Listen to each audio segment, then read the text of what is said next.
10 math अध्याय 12 के प्रश्नावली 12.3 का क्वेश्चन नंबर 11 है।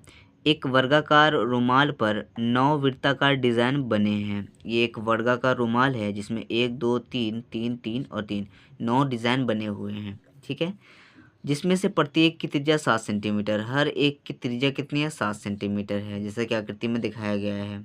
रुमाल के शेष भाग का क्षेत्रफल ज्ञात कीजिए। यानी शेष भाग जो बचा हुआ भाग है उसका क्षेत्रफल हमें ज्ञात करना है। इसके लिए क्या करना पड़ेगा, हम इस वर्ग का क्षेत्रफल ज्ञात करेंगे और उसमें माइनस करेंगे इन 9 वृत्त का क्षेत्रफल। ठीक है, यानी ये 9 वृत्त जितना जगह छेक रहा है उसको इस पूरे वृत्त से हटाएंगे तो कुछ ये जो क्षेत्रफल बचा हुआ है वो वहाँ पे हमारा बच के निकल जाएगा। तो हम वर्ग के क्षेत्रफल में 9 वृत्त का क्षेत्रफल घटाते हैं।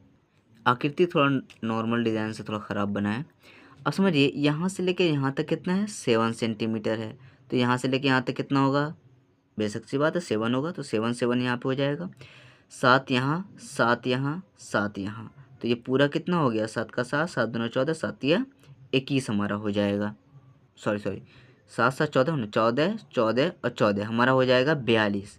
ये वर्ग का भुजा कितना आ गया हमारा 42, तो हमने वर्ग की भुजा कितनी लिखी 42 सेंटीमीटर। तो वर्ग पहले क्या करेंगे, वर्ग के क्षेत्रफल में इन 9 त्रिभुज के क्षेत्रफल घटाएंगे, तो वर्ग का त्रिभुज बोल रहे हैं, वृत्त का क्षेत्रफल घटाएंगे, तो वर्ग का क्षेत्रफल निकालेंगे, फिर 9 वृत्त का क्षेत्रफल निकालेंगे, उसमें बाद में घटाएंगे।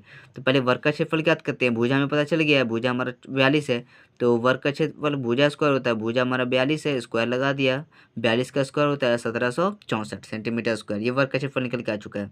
अब 9 वृत्त का क्षेत्रफल निकालते हैं। 9 वृत्त का क्षेत्रफल 9 इंटू वृत्त का क्षेत्रफल होता है पाई आर स्क्वायर, पाई की जगह 22/7, आर हमारा कितना है, हर एक वृत्त का आर जो है त्रिज्या जो है वो 7 है, तो आर स्क्वायर है तो 7 इंटू में 2 बार लिख देंगे, 7 से 7 कट जाएगा। अब हम 22 सत्ते 154 लिखेंगे, 9 वैसे उतारेंगे, 9 से अगर 154 गुना करेंगे, 9 चौके 36 के 6 हाथ में रहा 3, 9 पचे 45 और 3 48, 9 एक 9 और हमारे पास 4 बचा था 13 हो जाएगा, 1386। अब ये 9 वृत्त का क्षेत्रफल है और ये हमारा वर्ग का क्षेत्रफल है। वर्ग के क्षेत्रफल में 9 वृत्त का क्षेत्रफल घटा देंगे, छायांकित भाग का क्षेत्रफल निकल के आ जाएगा। तो छायांकित भाग का क्षेत्रफल जो वर्ग का क्षेत्रफल था उसमें घटाया छायांकित भाग हमारा 9 वृत्त का क्षेत्रफल, तो हमारे पास ये आंसर आया है। तो ये हमारा राइट आंसर है।